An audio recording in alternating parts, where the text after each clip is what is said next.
Hi again, everyone. What I want to show you in this video is the incubators that we use in the microbiology lab.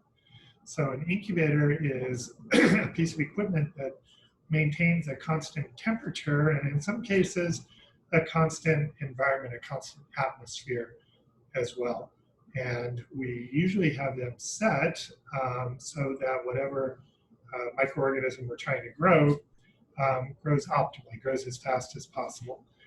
Pretty much all bacteria, fungi, other microbes have optimal conditions that they grow in, which includes an optimal temperature. So if we want to get our experiment done as quickly as possible, we'll have our incubator set with the optimal temperature.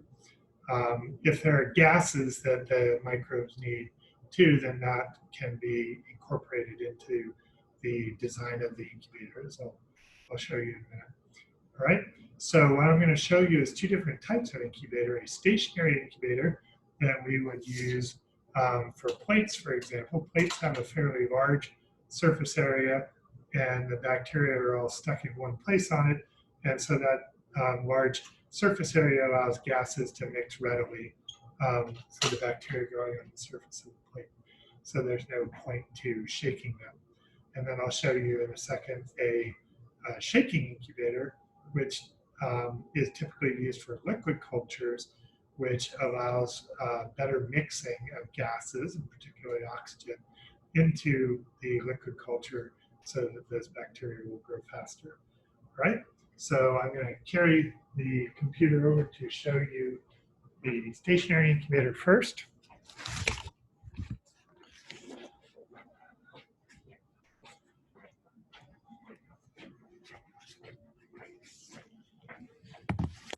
Right, so these are our two stationary incubators in the micro lab.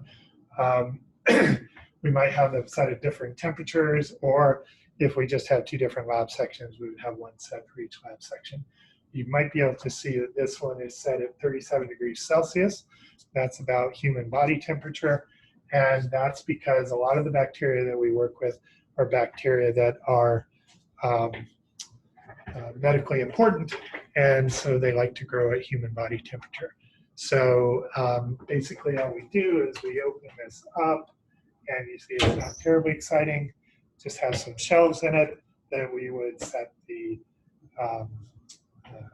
Petri dishes on. All right, now the atmosphere in this is just a regular atmosphere that we're all breathing. Okay, so it's relying, most of these bacteria are bacteria that will grow happily with oxygen as their electron acceptor for respiration, and so they just get that oxygen out of the air. If I move this a little, you can see next to these stationary incubators, we actually have what's called an anaerobic chamber, or an anaerobic hood.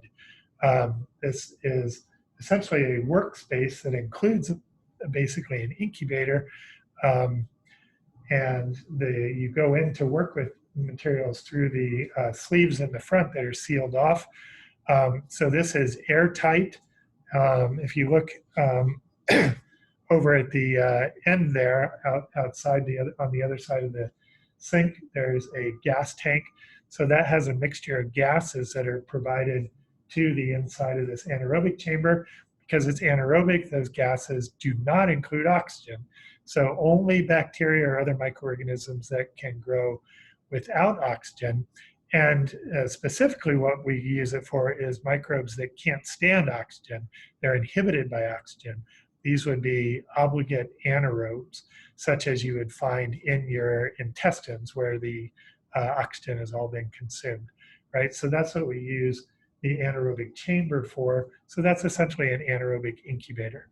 Those of you who have taken classes like cell biology or neurobiology, where you've done any tissue culture, working with, say, mammalian cells, you've used another kind of incubator that looks a little more like this, but also has a gas tank attached to it. That's a CO2, a cell culture incubator. And that would provide an atmosphere that does have oxygen in it, but has a higher level of CO2 in it, because those cultured cells are grow best with elevated carbon dioxide. All right, so that's another variation on incubator. All right, now I'm going to pick this up and go over to the shaking incubator.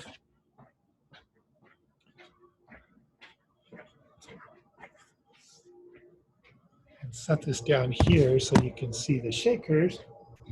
All right, so this one here is turned on, and you see the lid opens up like this. Yeah, here so you can actually see me. And then we can put liquid cultures in here. This is a flask. It's like 100 mils of media that we can grow bacteria in. If we wanted a lot of them, or if we just wanted smaller amounts, we could put test tube cultures with broth in them. All right. So when we close this, you see that it starts moving around, and we can set it for different speeds of shaking.